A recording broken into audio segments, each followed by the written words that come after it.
시작하겠습니다. 오늘 시편 11편이거든요. 뭐 맨날 하던 기도 안 하느냐 이렇게 생각하시겠는데 기도를 마칠 때 하겠습니다. 자, 11편 보십시오. 다윗의 시, 인도자를 따라 부르는 노래, 이렇게 제목이 붙어 있습니다. 내가 여호와께 피하였거늘 너희가 내 영혼에게 새같이 내 산으로 도망하라 함은 어찌함인가. 악인이 활을 당기고 화살을 시위에 먹임이여 마음이 바른 자를 어두운 데서 수려하는도다. 터가 무너지면 의인이 무엇을 하랴. 여호와께서는 그의 성전에 계시고 여호와의 보좌는 하늘에 있으며 그의 눈이 인생을 통촉하시고 그의 안목이 그들을 감찰하시는도다. 여호와는 의인을 감찰하시고 악인과 폭력을 좋아하는 자를 마음에 미워하시는도다. 악인에게 그물을 던지시리니 불과 유황과 태우는 바람이 그들의 잔에 소득이 되리로다. 여호와는 의로우사 의로운 일을 좋아하시나니 정직한 자는 그의 얼굴을 배우리로다. 자, 이 시편 11편은요 분류를 하면 단원시의 이 부속 양식이기도 한데요, 신뢰의 시 또는 확신의 시 이렇게 분류해요.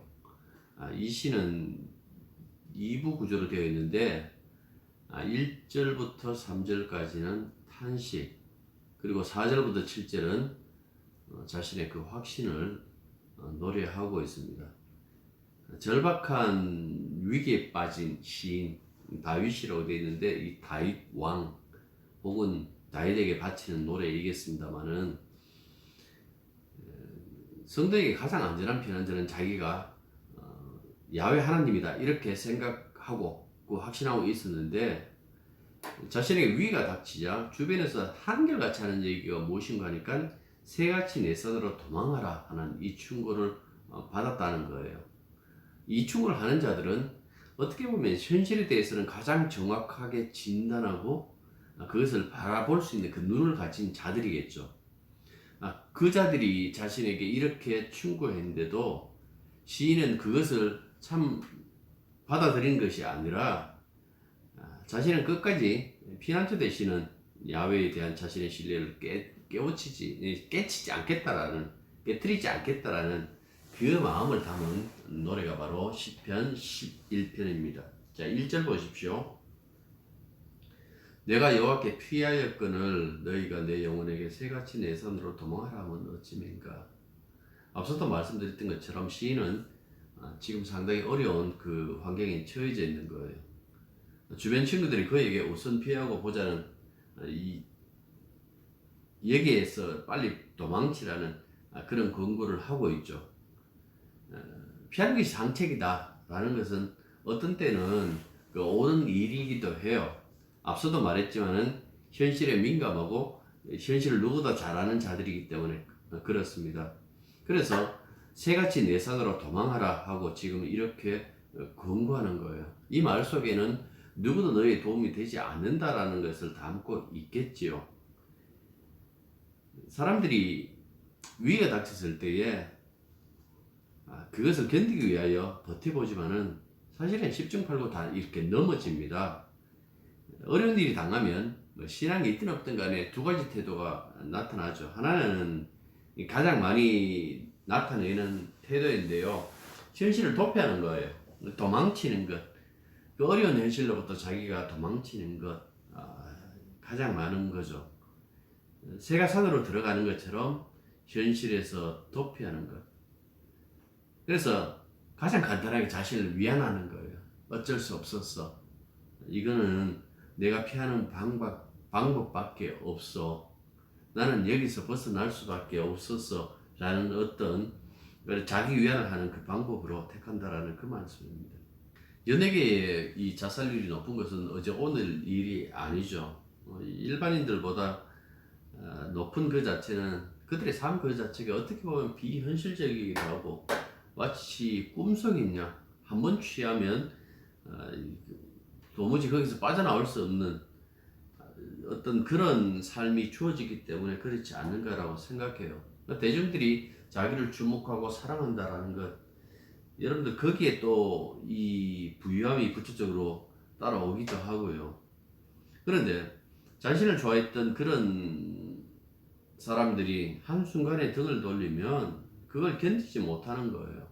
이런 현실 속에 있는 그들을 다룰 때에 기획사들이 노래와 춤을 가르치는 데 집중하기보다도 이제는 거기에 더해 가지고 어떻게 하면 그들의 마음을 치유하고 건강하게 할까라는 어떤 그런 일에도 좀 눈을 돌려야 되지 않을까라는 그 생각을 해봅니다. 우리가 신앙인이니까요, 우리의 태도도 역시 마찬가지예요. 어떤 어려운 일이 있으면 우선 피하고 보자 하고 피하는데 급급하시는데, 오늘 이 시인은 그런 태도를 보이질 않아요. 어찌함인가 라는 이 말을 하는 것은 그들의 말에 내가 수긍하지 못하겠다라는 그 태도죠. 나는 너희들과 생각이 달라. 너희들이 원치 않는 현실을 만났을 때마다 늘 도피하지만은 나는 그 현실과 마주서서 싸울래 라는 그런 어떤 태도를 보여주는 거예요. 물론 이 굉장히 만용일 수도 있어요. 이렇게 부딪혔을 때에 굉장히 인내도 필요하고 고통도 뒤따르죠. 끝내 이겨내면 참 괜찮겠지만은 이 드라마 같은 일이 잘 안 일어나요. 그래서 넘어지는 일이 많다라는 그 말씀입니다. 두 번째가 이제 그 삶에 대한 태도가 이제 맞서 싸우는 건데, 굉장히 인내도 필요하고 고통도 뒤따르고, 이게 쉽게 나는 맞서 싸우겠다라고 하지만은 말처럼 쉽지 않다라는 그 말씀입니다. 왠가니까 2절이 그 부분을 얘기를 해요. 악인이 활을 당기고 화살을 시위에 먹이며 마음이 바른 자를 어두운 데서 수려하는도다. 이 말씀 가만히 보십시오. 어둠에서 활시를 당긴다라는 이 문학적 표현인데요. 보면 악한 현실이 주는 그 막막함을 나타내는 거예요. 적이 눈에라도 보이면 거기에 맞춰 대처하면 되겠지만, 보이지 않는다라는 것은 무엇을 해야 할지 알 수 없다는 것이에요. 어둠 속에서 내 삶을 뭉개는 화살이 지속해서 날아오는데 나는 방향도 몰라, 적도 몰라. 그렇게 되면 공포 그 자체죠. 그래서 그 1절에서 말했던 사람들이 다시 이야기를 하지 않겠어요? 그래서 내가 산으로 도망가라고 하는 거다 라고 이렇게 말하면 사실 대응할 수 있는 말이 별로 없어요. 욥 이야기 또다시 해야 되는데, 쓰나미처럼 자신을 쓸어버린 그 고통의 정치를 몰랐어요. 누구에게는 지겨울 그 하루에 그 모든 것을 다 잃었잖아요. 살 때는 수십 년, 근 100년이 걸렸던 것이 그는 하루아침에 모든 것을 다 잃어버립니다. 그래서 친한 친구들이 와서 하는 말이, 네가 하나님께 죄를 지었으니 이런 일이 벌어지는 것이다 하고 다그치잖아요. 그런데 그들이 하는 그 말을 자기의 인생에 비춰봤을 때에 아무리 그 자기의 삶을 진단해봐도 처방전이 안 나왔어요. 그들 말대로 하면 진짜 의롭게 산 사람들은 늘 세상에서 잘 되게 되고, 그 악한 일을 하는 사람은 세상에서 못 되게 되는데, 자기가 보기에는 그게 반대로 돼 있거든요. 왜 이렇게 반대냐라는 그 얘기예요. 그래서 그들의 그 진단에 대해서 너희들은 엉터리 의사들이다 하고 거부를 했다라는 그 말씀이죠. 그러니까 이런 현실로 비춰본다라면 우리가 어떤 어려움을 당할 때에 그 사람을 찾아가갖고 혹시 잘못한 것 없어요? 혹은 하나님께 기도하십시오. 기도하시면 다 해결됩니다라고 그렇게 쉽게 말할 수 있는 부분이 아니라는 이야기예요. 어떤 때는 알 수 없는 그 고통이 이 신앙인들에게 다가왔을 때에 그거는 그 해결할 수 있는 것은 결국 이 믿음인데요. 그 믿음이라는 것이 때로는 참 어떻게 보면 현실적이지 않고 이상적인 것으로 나타날 때도 많기 때문에 분명히 힘든 그 요소가 넘친다라는 그 이야기입니다. 3절 보십시오. 터가 무너지면 의인이 무엇하리요? 터가 무너진다는 것은 삶의 밑둥치가 뽑힌다라는 그 얘기예요. 도대체 이때 뭐를 해야 될까요? 어떤 대담 시간에 코로나19 팬데믹을 살아가는 오늘날 우리들에게 과연 어떤 지혜가 필요할까요? 라고 이렇게 물어봤더니, 사회자가 물어보니까 그 팬들이 나오고 그런 얘기를 했어요. 제가 드리고 싶은 말은 바로 이겁니다. 닥치고 살아남아라. 닥치고 살아남아라. 인생이 허물어지는데, 밑둥지가 지금 흔들리는데, 도대체 다른 것 뭐가 필요했느냐? 닥치고 살아남는 것 외에 다른 방법이 없다라고 그렇게 얘기를 해요. 참 어려운 그 환경에 이렇게 밀어닥쳤을 때에 어떻게든 그 환경에서 벗어나고자 하는 그 마음이 먼저 들 수밖에 없잖아요. 그래서 나중에 스스로 안위합니다. 그래서 내가 홀로 악에게 저항한다고 뭐 달라질 것 있겠어? 내가 오랜 이 관행으로 내려온 것들인데 내 하나 달라진다고 이 관행이 바뀌겠어? 대부분 보면 바로 이런 마음 가지고 사회 세상과 적당하게 타협하고 살죠. 여러분들이 만약에 이런 일을 당한다라면 어떤 마음의 태도를 가지고 부딪힐까요? 말씀을 보면서 그렇게 얘기를 하겠죠. 나도 다윗처럼, 나도 이 시인처럼 믿음으로 버티겠다라고 하지만은 현실은 그렇게 녹록지 않다라는 그 말씀입니다. 아무튼 시인은 친구들의 이 권면을 반대하고 4절부터 이 반론을 펼쳐요. 앞서도 말했지만은 무모한 생각이기도 하겠지만은 자신은 아무도 인정하지 않는 그런 길을 가겠다 하고 얘기를 해요. 그게 뭔가니까 4절입니다. 여호와께서는 그의 성전에 계시고 여호와의 보좌는 하늘에 있으며 그의 눈이 인생을 통치하시고 그의 안목이 그들을 감찰하시는도다. 자, 눈앞에 보이는 성전, 예루살렘 그 성전과 눈에 보이지 않는 하늘의 그 보좌를 두 개를 연결해요. 성전은 지상의 구체적인 장소라고 한다면 하늘 높은 곳에 있는 보좌는 하나님의 심층적인 보이지 않는 그 세계라 할 수 있겠죠. 이 구절 그대로 말씀드린다면 하나님이 보이지 않지만은 보이는 이 세상, 보이는 교회를 친히 다스리신다라는 그 의미예요. 그러니까 하나님의 보좌와 성전 혹은 하나님의 보좌와 교회는 둘로 분리할 수 있는 것이 아니라 떨어진 것이 아니라 이어졌다라는 그 이야기예요. 믿음의 눈이 어두운 사람에게는 가질 수 없는 그 영적인 어떤 그 현실에 대하여 시인은 말하고 있는 것이죠. 그래서 시인이 말하는 바는 어떻게 보면 우리들의 그 현실 속에서는 도무지 세상살이에는 도움이 안 될 것 같은, 그저 교회에 와서 잠시 동안 한번 묵상하고 그냥 지나쳐야 될 것처럼 그런 어떤 이야기들을 하고 있다라는 그 말씀이죠. 그런데 신앙이라는 것이 그렇잖아요. 신앙은 보이지 않는 그 현실이 현실이라고 생각하고 보이는 것은 우리들의 현실이 아니다라고 생각하는 거예요. 그래서 한편으로 생각해 보면 뭐 앞서도 말했습니다만은 정말 비현실적인 현실적이 않은 그 삶을 살아갈 수밖에 없는, 또 한편으로는 그것을 부딪히면서 이렇게 살아가면서 끝내 하나님의 그 온전하심과 함께 하심을 누리는 그 복을 누리기도 하겠고요. 이 어떤 그 갈등의 연속이다라는 그 말씀입니다.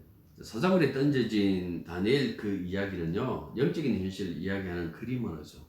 보이지 않는 나라의 현실의 권력을 의지하는 그 다니엘, 보이는 현실, 보이는 권력, 보이는 임금을 의지하는 대신, 이 두 권세의 두 왕의 싸움을 다니엘서 6장에서 보여줘요. 물론 3장에서도 그 얘기를 합니다만 반복해서 보여줬어요. 한 번은 3장에서 다니엘의 새 친구를 통해서 보여주고 또 한 번은 다니엘을 통해서 우리들에게 보여줬다라는 그 말씀입니다.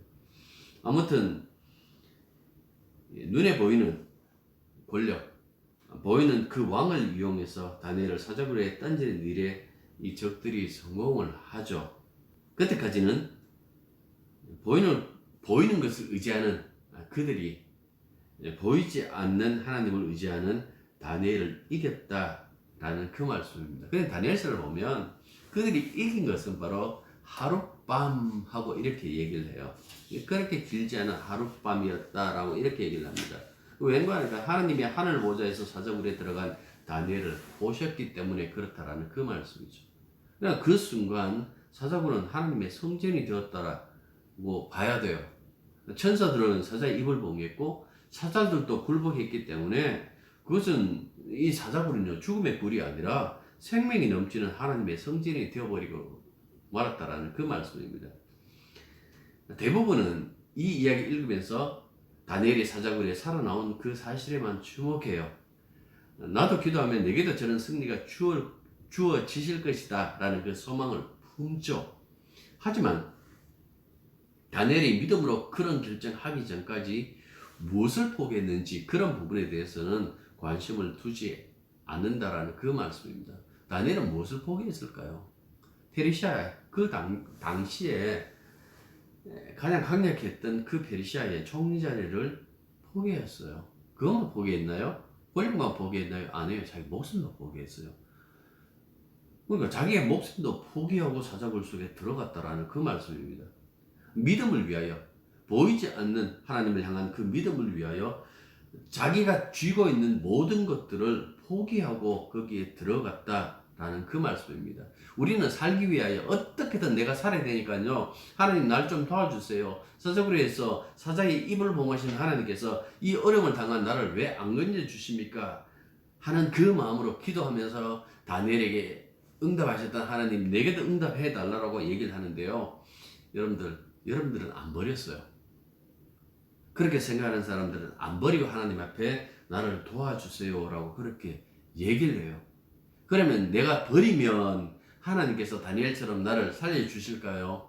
그럴 수도 있고 안 그럴 수도 있어요. 제가 늘 그렇게 얘기를 하잖아요. 다니엘처럼 살릴 때도 있고 죽일 때도 있다라는 그 말씀입니다. 그러나 살든 죽든 간에 상관없이 다 살아도 주를 위하여 죽어도 주를 위하여니까 믿음으로 결정했던 그 일에 대해서 그 결정한 그 사람은 아마 후회 안 할 거예요. 그렇지 않겠습니까?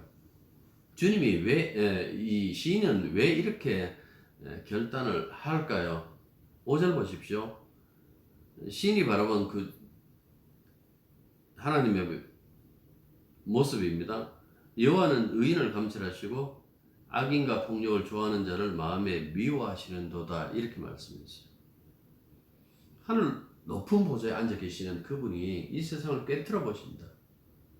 다시 말해서 인생을 눈여겨보고 계신다라는 그 이야기를 하고 있는 거예요. 우리 코람데오라는 그 이야기를 해요. 한 번쯤은 들어보셨을 거예요.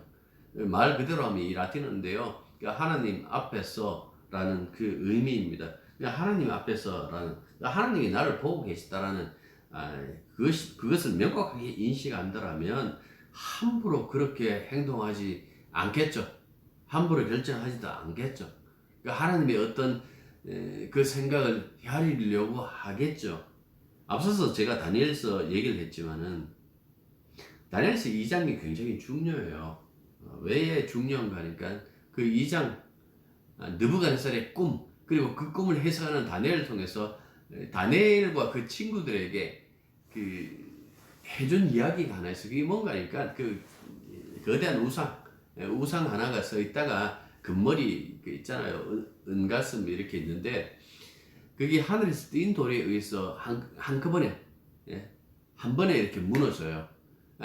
뭐냐라고 했을 때 그 뜨인 돌이 세상에 가득하고 이 깨진 것들은 보이질 않아요.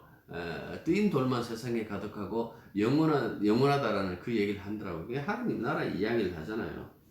그러니까 이 다니엘과 세 친구가 왜 불목불 속에 들어갔는데 무섭지 않느냐라고 이렇게 물었을 때 왜 사자굴 속에 들어갔지? 왜 사자굴을 선택했어? 라고 이렇게 물어본다면 다니엘과 이 다니엘의 세 친구는 아마 그 얘기를 할 거예요. 나 하나님 나라 봤거든.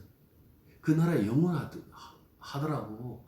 이 세상에 잠깐 있는 그 권세가 아니라 이 세상에 무너지는 그 권세가 아니라 나는 영원한 권세의 그 나라를 받기 때문에 차마 그 영원한 것을 포기하기는 이 세상 것이 너무 약했어. 이 세상 것에 마음이 가질 않아서 그 얘기를 한다라는 그 말씀입니다. 그래서 불묵불도 사자굴도 하나님 나라를 바라보는 자에게는 두려움의 대상이 안 됐다라고 이렇게 성경은 우리들에게 얘기를 해주고 있어요. 악인에 대한 하나님의 심판 의지는 분명해요. 6절 보십시오. 악인에게 그물을 던지시리니 불과 유황과 태우는 바람이 그들의 잔의 소득이 되리로다. 시편 보시면 악인의 결말은 항상 같죠. 이게 뭔가니까 의인의 그룹에 들어올 수 없다라는 것. 다시 말해서 하나님과 함께 할 수 없다라는 그 이야기를 항상 결말로 내놔요. 여기 보니까 그물이란 이 단어가 나오잖아요.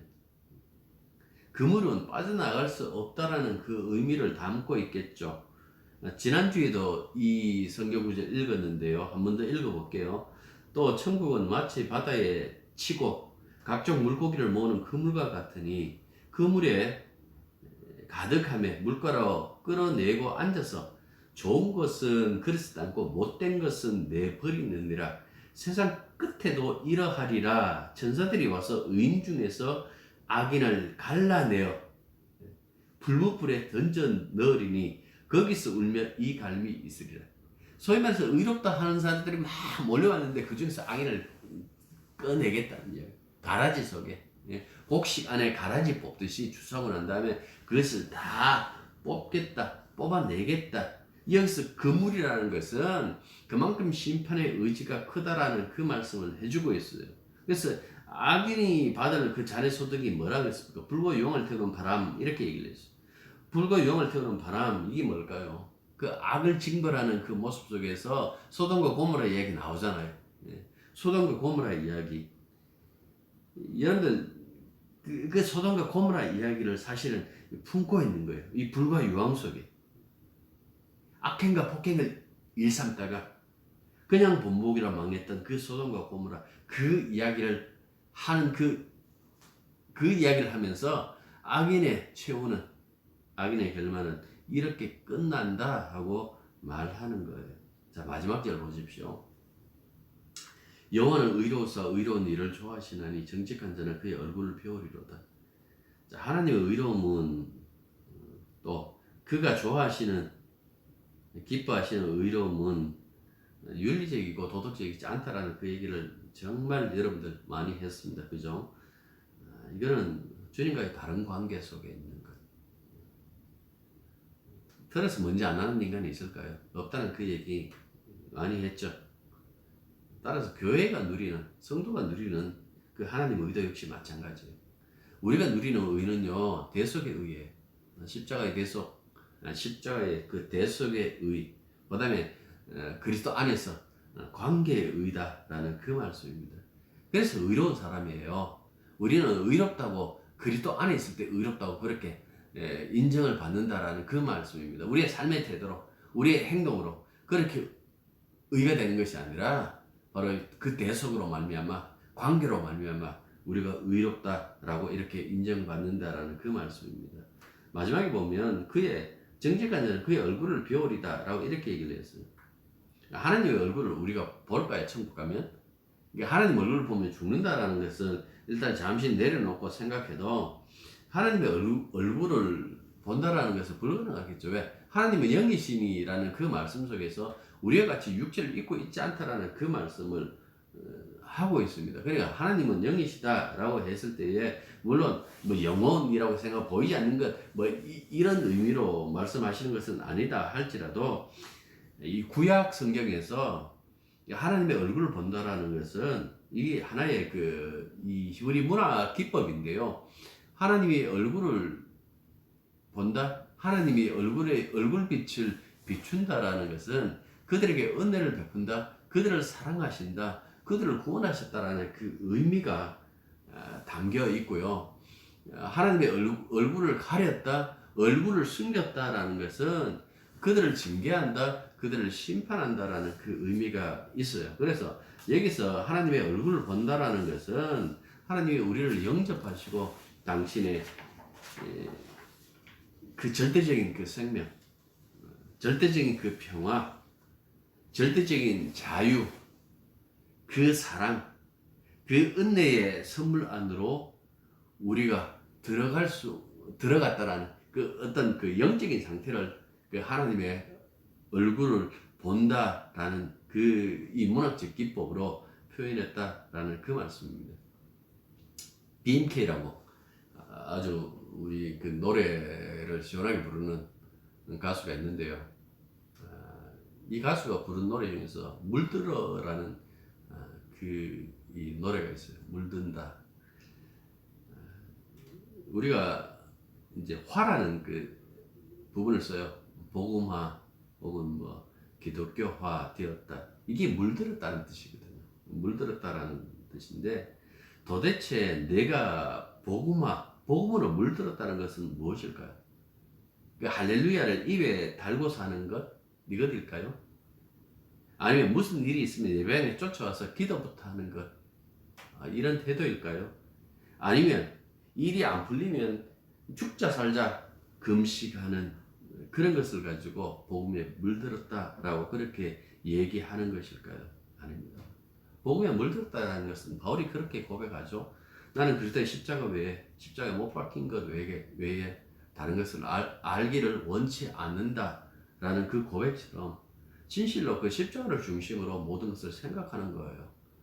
내가 판단할 때에, 내가 행동할 때에 그리스도의 십자가를 바라보면서 하는 그것을 가지고 물들었다라고 이렇게 얘기를 하는 거예요. 예수 믿는 사람들은 다 예수에 복음에 물든 사람이죠. 우리의 삶의 태도가 어떻게 해야 될까요? 여러분들 내가 뭐 굉장히 뭐 위대하고 크다라고 이렇게 생각하실 줄 모르겠지만은 지금은 태양계의 끝자락을 벗어나고 있는 보이저 1호가 1990년도 2월 14일, 이제 며칠 안 남았죠. 2월 14일에 명왕성 부근에서 지구에서부터 6억 킬로미터 떨어진 그 명왕성 부근에서 지구의 사진을 찍어서 전송했습니다. 그 전송된 사진에서 본 그 지구는 너무나 작고 희미했어요. 그래서 이 칼 세건 박사가 이 사진에다가 이름을 붙였습니다. 나중에 이 책으로도 나오기도 했습니다만은 창백한 푸른 점하고 이렇게 얘기를 했어요. 그런 얘기를 해요. 우주 전체의 스타디움에서 보면 우리 지구는 먼지 하나에 불과하다. 그 먼지 안에 있는 우리들의 존재는요. 끝도 알 수 없겠죠. 끝도 알 수 없는 그 미미한 존재. 그런데 우주를 창조하시고 우주의 주인 되시는 하나님께서 한 톨 먼지 안에 그 먼지 얼마나 붙여야 될지 모르겠는 그 미미한 존재들을 대신하여 십자가에서 죽임을 당하셨다. 그 얘기를 해요. 우리를 사랑하셨다. 우리를 위해서 희생하셨다.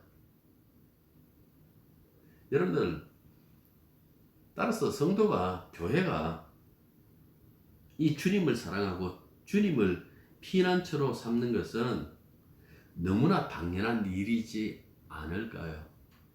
그 얘기를 10편, 11편을 통해서 우리들에게 해주는 거예요. 이 사람들아, 주님 안에 피하는 것 그것 외에 방법 없네. 그거는 너희들의 짧은 인생에서 파악할 수 있는 문제가 아니고 그 나라가 임하면 너희 믿음의 눈이 열리면 그게 보이네. 그 소리를 지금 이 10편, 11편이 우리들에게 말씀해 주고 있는 겁니다. 자, 기도합니다. 주님 주신 그 은혜가 얼마나 큰지, 주께서 우리들에게 얼마나 크신 분인지 감히 설명할 수 없고 감히 다 알 수 없는 그 위치에 우리가 있다라는 그 사실을 잊지 말게 해주시고 또한 그럼에도 불구하고 우리를 사랑하셨다라는 그 위대한 이야기를 늘 잊지 않도록 도와주시옵소서. 복음화되어 모든 것 십자가 안에서 십자가를 통하여 세상을 보게 해주시고 오직 주께만 우리의 온 몸과 마음을 다 드려 오직 주 안에 있는 것을 행복으로 삼는 저희들이 되게 도와주시옵소서. 예수님 이름으로 기도드립니다. 아멘.